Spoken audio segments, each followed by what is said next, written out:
The Mau Mau veterans know me as in terms of we've been with them for a very long time. I've been reporting their case. I've sent articles to the nation in Kenya, but also I've been also reporting through the BBC all the time since it began. Now, anytime we do transmission in Swahili, it goes to about 7 countries in East Africa, Swahili speaking. Anytime we do English reports from BBC World Service, it goes to the entire continent of Africa. So their media has done all it could. But I'm not going to comment about the case because it's a live case, it's still going on. I will steer away from the case, but I'll talk about what I've learned through this case. Number one, I've learned that there is a historical misrepresentation. And when I talk about historical misrepresentation, I'll pick up on the case of the Mau Mau. All those who have come from Kenya, or if you are living in the West, you watch films like End of Empire, you know that this issue of Mau Mau is represented as a tribal affair, the Kikuyu. But I learned when you are with the veterans, they get so upset when you say it's a tribal affair. Because you know what? They say the most insulting thing you can say to them is Mau Mau was a tribal affair. Because countrywide in Kenya, what I learned as well, there were detention camps almost every part of the country.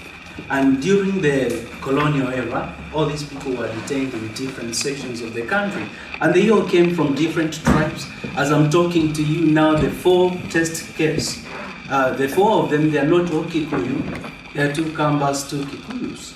So there were things about Mau Mau as a tribal affair. There you go. You got it wrong. Number 2. It's not very clear what you mean. What I mean by tribal affair is that many times the movement of Mau Mau has been represented as if it was just happening within the Kikuyu region, central province of Kenya.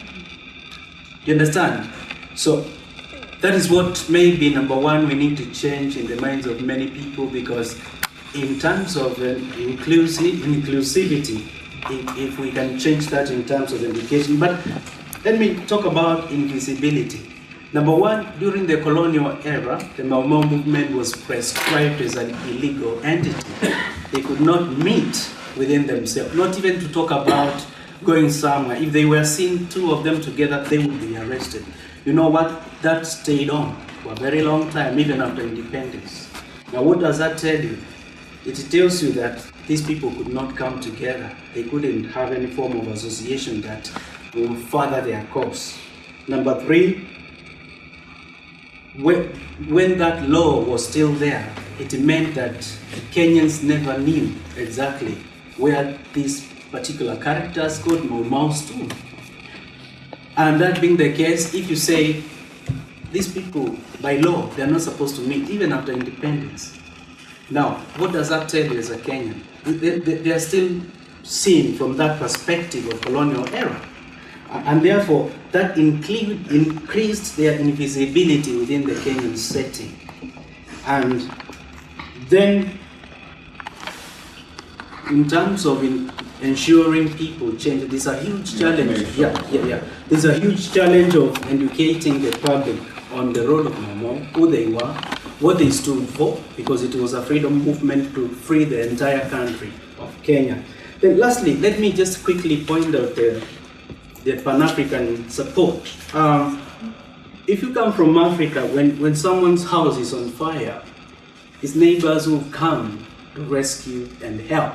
And therefore, if in the UK we have a Mau Mau case going on, perhaps the guys whose house is on fire, they're just too busy. So how can the rest of the fraternity of Africa come on board and form a form of solidarity? And that question is addressed to the lady in the center there.